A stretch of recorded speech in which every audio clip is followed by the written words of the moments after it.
மண்வாசனை திரைப்படத்தில் இடம்பெற்றிருக்க பொத்தி வச்ச மல்லிகை மொட்டு பாடல் உருவான விதம் பற்றி சொல்ல முடியுமா? அந்த பாட்டின் படப்பிடிப்பின் பொழுதும் சரி அல்லது ரெக்கார்டிங் பொழுதும் சரி நடந்த சுவாரஸ்யமான சம்பவங்கள் ஏதாவது இருந்தால் ஷேர் பண்ண முடியுமான்னு சென்னையிலிருந்து கௌஷிக் கேட்டிருக்காங்க. மண்வாசனை படத்தினுடைய பாடல் கம்போசிங் கன்னியாகுமரியில் தான் நடைபெற்றது.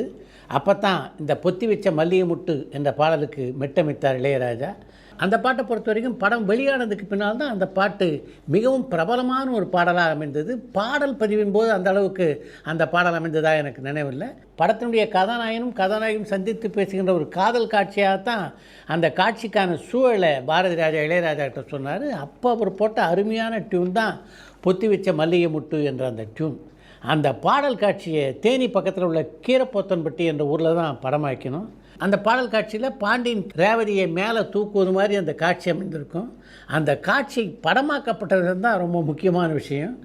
ஒரு கயத்தில் தான் அது ரேவதி இருந்திருந்தாங்க. மேலேருந்து பாண்டியனும் ஆர்ட் டைரக்டர் கமலசேகரும் தான் அந்த கயரை தூக்கினாங்க. அந்த பாடல் காட்சி பார்த்திங்கன்னா மிக அற்புதமாக படமாக்கியிருந்தார் பாரதி ராஜா. இன்று வரையிலே அந்த பாடல் காட்சியும் சரி, அந்த பாடல் காட்சியை பாரதி ராஜா படமாக்கினார்ல, அந்த காட்சியும் சரி என் மனதிலே அப்படியே பதிந்திருக்கிறது.